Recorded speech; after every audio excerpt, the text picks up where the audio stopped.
आंबरडगावचे ग्रामदैवत आई श्री भगवती देवी माता व श्री देव गांगेश्वर यांच्या मंदिर परिसराच्या सुशोभीकरणासाठी मी या जिल्ह्याचा पालकमंत्री म्हणून या मंदिर परिसरात सुसज्ज भोजन व्यवस्थेसाठी सभामंडप उभारणे, मंदिर परिसरात सुसज्ज गार्डन तयार करणे, तसेच श्री देव गांगेश्वर मंदिर येथे किचन शेड उभारणे व परिसर कंपाऊंड वॉल बांधणे तसेच शौचालय बांधणे ही कामे आपल्या मंदिराचा जीर्णोद्धार प्रस्तावित असून त्याला प्रत्यक्ष सुरुवात झाल्यावर आम्ही तात्काळ मंजूर करणार आहोत।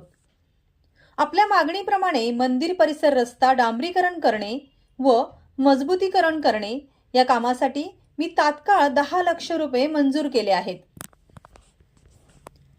श्री आई भगवती देवीच्या गोंधळ उत्सवास येणाऱ्या सर्व भाविकांचे मनपूर्वक हार्दिक स्वागत।